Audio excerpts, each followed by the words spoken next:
మకరం వారికి గనక చూసుకున్నట్లయితే ఇక్కడ గురువు మీకు ఇంతకాలము 6వ భావంలో ఉండేటువంటి గురువు సప్తమ స్థానంలోకి వస్తున్నాడు. సప్తమము అంటే అది వివాహ స్థానం. అక్కడ నుంచి గురువు మన లగ్నాన్ని, లాభస్థానాన్ని, 3వ భావాన్ని వీక్షిస్తున్నాడు. కాబట్టి 3 మంచి విషయాలు కూడా ఇక్కడ జరుగుతాయి గురువు మార్పు వల్ల. రెండవది 3 విషయాలు జాగ్రత్తగా ఉండాలి. అవి ఏమిటి, ఎటువంటి విషయాల్లో జాగ్రత్తగా ఉండాలి, ఏ దేవతారాధన చేయాలనేటువంటి అంశాలు చెప్తుంది నేనైనప్పటికీ చెప్పిస్తుంది సాక్షాత్ లలితా అమ్మవారిగా భావిస్తూ ఆ లలితాంబిక అమ్మవారి యొక్క అనుగ్రహం మీకు పరిపూర్ణంగా కలగాలని మనస్ఫూర్తిగా కోరుకుంటూ, ఇక్కడ ఎప్పుడైతే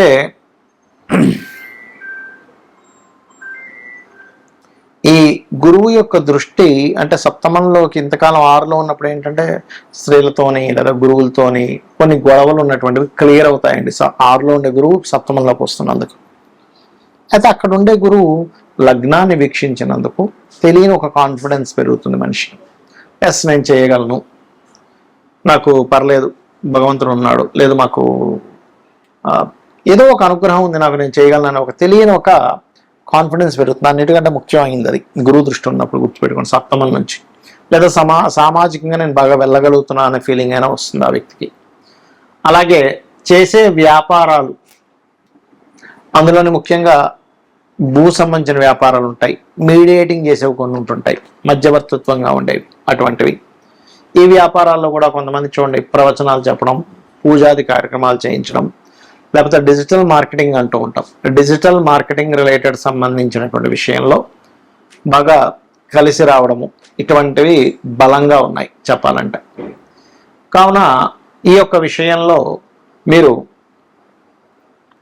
చేయవలసింది ఏమిటి అంటే ఒకటే గుర్తుపెట్టుకోండి, ఇక్కడ 3 మంచి ఫలితాలు వస్తాయని చెప్పుకున్నాం. కానీ మిగతా విషయాలు ఏమిటంటే సంతానం విషయంలో కొంచెం జాగ్రత్తలు తీసుకోవాలి. ఇక్కడ సంతానం సంబంధించిన విషయం, ఎందుకంటే గురువు సంతానానికి కారకుడు. కుజుడి చేత 4వ స్థానంలో ఉండే కుజుడి చేత చూడబడుతున్నాడు. మరియు గురువు యొక్క రాశుల్లో శని ఉంటూ శని యొక్క రాశుల్లో రాహు ఉన్నాడు. కాబట్టి సెకండ్ సంతానం కోసం ప్లాన్ చేసుకునేవారు. మొదటి సంతానం విషయంలో కొన్ని ఇబ్బందులు పడుతుండేటువంటి వారు సరైన సమయంలో సరైన ప్రికాషన్స్ తీసుకోవడం చేయాలి. కొన్ని నిర్ణయాల విషయంలో, ఎందుకంటే గురువు దృష్టి మన మీద పడ్డప్పుడు అది సింగిల్గా ఉండే గురువు వేరు, శని రాహు ఎనర్జీస్తో ఉండేటువంటి గురువు వేరు. ఈ యొక్క తేడా మీరు గమనించాలి, గుర్తుపెట్టుకోండి. ఆ రకంగా మీరు ఎప్పుడైనా సరే ఒకటే గుర్తుపెట్టుకోండి, ఎప్పుడైతే ఈ శని రాహు ఎనర్జీస్తో గురువు ఉన్నాడో ఇది కొంచెం అంటే మనకు తెలియకుండానే కొన్ని రాంగ్ స్టెప్ పడుతూ ఉంటుంది. ఎలాంటి విషయాల్లో, ఫలానా వ్యక్తిని మనం అనుకొని వివాహం చేసేసుకుందాం అనుకుంటూ ఉంటాం. ఎందుకంటే సప్తమంలో గురువు ఉన్నాడుగా. సప్తమంలో ఉండే గురువు శని రాహులతో ఉన్నందుకు మనం చూడండి వాళ్ళ అవసరం తీరే వరకు ఒకలాగా, అవసరం తీరిపోయిన తర్వాత ఒకలాగా ఉంటుంది కొంతమంది. వాళ్ళ యొక్క ఆలోచన విధానాలు అనుకోండి, వాళ్ళ యొక్క వైఖరి అనుకోండి, అంతా కూడా అప్పటి వరకు చాలా అతి వినయంగా అసలు మనం అంటే వల్లభాని ప్రేమ ఉన్నట్టు అభిమానం ఉన్నట్టు చూపిస్తూ ఉంటారు. కానీ ఎప్పుడైతే గురువు యొక్క తెర ముగిపోయింది అక్కడంతా శని రాహుడు కనిపిస్తూ ఉంటారు. కాబట్టి ప్రేమ వివాహాలు చేసుకునేటువంటి విషయంలో, ప్రేమ వ్యవహారాలు, ప్రేమ వివాహాలు చేసుకునేటువంటి అంశంలో చాలా జాగ్రత్తగా ఎక్కడైనా రాంగ్ స్టెప్ పడుతుందో చూసుకొని చేసుకోండి. ఇక మీరు ఎక్కడ ఇటువంటి రాంగ్ స్టెప్స్ పడకుండా ఉండాలంటే నవగ్రహాలలో శని, రాహువు, గురువు ఈ 3 గ్రహాల దగ్గర దీపారాధన చేయండి. కాకపోతే ఇక్కడ ఆన్లైన్లో చేసే బిజినెస్ల వాళ్ళకి బాగా కలిసి వస్తుంది చెప్పాలంటే. మరియు వ్యాపారాల్లో ముఖ్యంగా మధ్యవర్తిత్వంగా, అంటే మనం ఏమి అక్కడ ప్రోడక్ట్ పెట్టకుండా వేరే వాళ్ళ ప్రోడక్ట్ వీళ్ళు పంపిస్తూ ఉంటారు, మీడియేటింగ్ చేస్తూ ఉంటారు. అది రియల్ ఎస్టేట్లో ఉంటుంది, రకరకాల వాటిలో ఉంటుంది. అటువంటి వాటిల్లో కూడా మీకు కలిసి రావడం జరుగుతుంది. గురువు కర్కాటక రాశిలోకి మారుతూ ఈ సంవత్సరం మనకు పోయిన సంవత్సరం ఎలా అయితే వృషభంలో ఉన్నటువంటి గురువు మిథునంలోకి, మిథునం నుంచి మరలా కర్కాటకంలోకి వెళ్ళి మళ్ళా కర్కాటకం నుంచి మిథునంలోకి వచ్చి కూర్చున్నాడు. ఈ సంవత్సరం కూడా 3 రాసులు అంటే మిథునంలో ఉన్న గురువు ఇప్పుడు మనకి కొత్త సంవత్సరాన్ని మిథునంలో ఉన్నాడు. అలాగే కర్కాటకంలోకి వస్తున్నాడు జూన్ 2కి, నవంబర్ 1కి అలాగా సింహంలోకి వెళ్ళి కేతుతో కనెక్ట్ అవుతున్నాడు. దీనివల్ల దేశకాల పరిస్థితుల్లో ఎందుకు ఇంత ఇబ్బంది, ఎందుకంటే గురువు ఉచ్చస్థానంలోకి వెళ్తుంటే ఇబ్బంది ఏంటండి?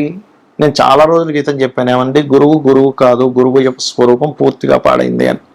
అందుకే చూడండి విపరీతమైన ఎండలు, విపరీతమైనటువంటి వర్షాలు, ఒక రకమైనటువంటివి అన్నీ కూడా చెప్పుకున్నాం, మన యూట్యూబ్ ఛానల్లో ఉన్నాయి. అదేదో అంటే విపత్తు వచ్చేస్తుంది అనేటువంటివి మనం వింటూ ఉన్నాం వార్తలు. ఎందుకు కారణం ఏమిటి అంటే సర్పదోషాన్ని ఇన్నర్గా క్రియేట్ అవుతుంది అక్కడ. సర్పదోషం ఎలా క్రియేట్ అవుద్ది? రాహువు వల్ల, కేతువు వల్ల. రాహుకేతువులు ఇంకొక గ్రహంతో కంజక్షన్లో ఉన్నప్పుడు సర్పదోషాలు క్రియేట్ అవుతూ ఉంటాయి కదా. రైట్. అయితే ఈ కంజంక్షన్ విషయంలో ఇక్కడ ఒక మంచి కంజంక్షన్ కూడా ఉంది, అది కూడా ఏంటో చెప్తాను. ఒకటి, కర్కాటక రాశిలోకి జూపిటర్ ఎంటర్ అవుతున్నందుకు జలప్రలయాలు, జలం మూలంగానే కొన్ని వైరస్లు రావడం, ఈ కుజుడి మీద ఈ గురువు మీద కుజుడి యొక్క దృష్టి ఉన్నందుకు ఆ యొక్క దృష్టి మూలంగా కొన్ని యుద్ధ సంబంధించిన అనవసరమైన ఉద్యమాలు, వద్దన్నా సరే పిచ్చి పిచ్చి ఉద్యమాలన్నీ కూడా జరుగుతాయి ఈ లోకంలో. విపరీతమైనటువంటి కొన్ని ఉద్యమాలు జరగనున్నాయి, గుర్తుపెట్టుకోండి. అవి తలా తోకా లేనటువంటి ఉద్యమాలు. అనవసరంగా ఎందుకు చేస్తున్నారు ఇప్పుడు ఈ ఉద్యమం అనుకోవడం. కొన్ని మంచివి కూడా జరుగుతున్నాయి, మంచిగా ఉండవని నేను చెప్పట్లేదు. పాపం వాళ్ళ న్యాయం కోసం పోరాడేవి కూడా ఉంటాయి, అందులో ఉండవని నేను చెప్పట్లేదు. ఎందుకంటే కుజుడు ఓన్ హౌస్లోకి ఉండి గురువుని చూస్తున్నాడు. కర్కాటక రాశిలో ఉండే గురువు. కర్కాటక రాశిలో ఉండే గురువు అంటే ఏంటి? విద్యార్థులు, విద్యా సంస్థలు, విద్యా సంబంధించిన విద్యార్థులు కొన్ని ఉద్యమాల్లోకి ఎంటర్ అవడం ఇస్తాడు ఇక్కడ. ఎందుకండి, ఏం గురువు మంచి ప్లేస్లో ఉన్నాడు కదా, కుజుడు కూడా ఓన్ హౌస్ చూసుకుంటున్నాడు కదా అంటే ఇక్కడ మనం అర్థం చేసుకోవాల్సింది, గురువు శని రాహు ఎనర్జీస్తో ఉన్నప్పుడు సర్పదోషాన్ని క్రియేట్ చేస్తూ ఉంటాడు. అందుకే మనకి ఇంకా విపరీతంగా వార్ స్ట్రాటజీస్ ఇంకా పెరగడం జరుగుతూ ఉంటుంది. అలాగే మరొక విషయం ఏంటంటే ఈ జలప్రలయాలు అనుకోండి, పశువుల మూలంగా అంటే కొన్ని జంతువుల మూలంగా కూడా వచ్చేటువంటి వైరస్లు అనుకోండి. కుజుడు కొన్ని జంతువుల కారకుడు కూడా తీసుకుంటాం మనం, కాబట్టి వాటి మూలంగా అవ్వడం అనేటువంటిది జరుగుతూ ఉంటుంది. మరి ఈ యొక్క ప్రభావం ఇలా ఉన్నప్పుడు అందరూ చేయవలసినటువంటి రెమెడీస్ ఏమిటి? ఇక్కడ మీ లగ్నం తెలిసినా, మీ రాశి తెలిసినా తెలియకపోయినా, మీది ఫలానా నక్షత్రము అని చెప్పి మీకు తెలిసినా తెలియకున్నా కూడా మీరు చేయవలసినటువంటి పరిహారాలు ఏమిటి ఇక్కడ అని చెప్పి చూసుకున్నట్లయితే, ప్రధానంగా ఇక్కడ మీరు చండీ, మీ ఇంట్లో మీరు చండీ చేయించుకునే స్తోమత కనుక మీరు కలిగి ఉన్నట్లయితే ఖచ్చితంగా ఇంట్లో చేయించుకోండి. Point number 1. రెండవది ఏమంటే మాకు అంత స్తోమత లేదు, ముందే డబ్బులు లేక మేము విలువెల్లాడిపోతున్నాం, మళ్ళీ ఇప్పుడు ఈ చండీ ఎక్కడ చేయించుకోవాలి, చాలా ఖర్చుతో కూడుకున్నది అంటే సామూహికంగా ఆలయాల్లో చేస్తూ ఉంటారు. మీకు దగ్గరలో ఉండే వాళ్ళు చాలా తక్కువ ధనానికి చేస్తూ ఉంటారు, ఎందుకంటే సామూహికం కాబట్టి అందరికీ అది షేర్ అవుతుంది కాబట్టి అలా వెళ్ళి చేయించుకోండి. అది కూడా లేదంటే చాలా ఇబ్బందుల్లో ఉన్నాను, మీరు డబ్బు ఖర్చు పెట్టకుండా, రూపాయి కూడా ఖర్చు లేకుండా ఇంకో 2 ఉపాయాలు ఉన్నాయి. అవేమిటి? చండీ జరుగుతున్నటువంటి ప్రదేశానికి వెళ్ళి కూర్చోండి, శ్రద్ధగా, భక్తిగా, శ్రద్ధగా అక్కడ కూర్చుంటే చండీ చేయించిన దాంట్లో పావు వంతు అంటే 25% ఫలితం మీకు ఖచ్చితంగా వచ్చి తీరుతుంది. అందులో ఎటువంటి సందేహం కానీ సంకోచంగా లేదు. ఇది శాస్త్రాల్లో చెప్పినటువంటి అంశం నేను చెప్తున్నాను మీకు. అలా కూడా కాదు, నేను ఏదో దుబాయ్లో ఉన్నాను, ఎక్కడో ఉన్నానండి, నా పరిస్థితి ఇలా ఉంది, ఇక్కడెక్కడా కూడా అక్కడ చండీలు అవి ఏం చేయరు. అప్పుడు ఏమిటి? యూట్యూబ్ ఉందిగా, మీరు ఎక్కడున్నా కూడా, మీరు ప్రపంచంలో ఎక్కడున్నా యూట్యూబ్ ఉంది. ఆ యూట్యూబ్లో చండీ పారాయణము అని కొట్టండి, వినండి. ఏమిటో అండి అంత కన్ఫ్యూజన్గా ఉందనుకుంటే లలిత వినండి, కనీసం సరిపోతుంది, ఏమీ అక్కర్లేదు. ఎందుకంటే మీకు స్తోమత ఉంటే ధనం పెట్టి చేయించుకోండి, స్తోమత లేకపోతే కేవలం లలితా సహస్రనామాలు విన్నా మీకు ఆ ఫలితం వస్తుంది. అమ్మవారు అమ్మలాగా కాపాడుతుంది, ఒక బిడ్డని ఎలా కాపాడుతుందో అలా కాపాడుతుంది. ఎలాంటి వాటి నుంచి కాపాడుతుందండి? అనవసరమైన విపత్తుల్లో మనం చిక్కుకోకుండా. గోచార గ్రహాల్లో ముఖ్యంగా గురువు కర్కాటకంలోకి అతిచారంలో, ఈ అతిచారం వల్ల ఏమిటంటే మనం లాస్ట్ టైం కూడా చెప్పుకున్నాం, అతిచారానికి ముందే చెప్పాను ఏమంటే గోల్డ్ రేటు, సిల్వర్ రేట్ ఎలా పెరుగుతుందో పిచ్చి పిచ్చి పెరుగుతుందని. అలాగే ఇప్పుడు కూడా పెరిగేటువంటి యోగాలు ఇస్తూ ఉంది. ఇది 1 సంవత్సరం వరకు ఉంటుంది. అయితే ఇందులో ఒక గమ్మత్తైన విషయం ఏంటంటే ఈ గురువు కేతువు కలిసి సింహరాశిలో కలుస్తారు.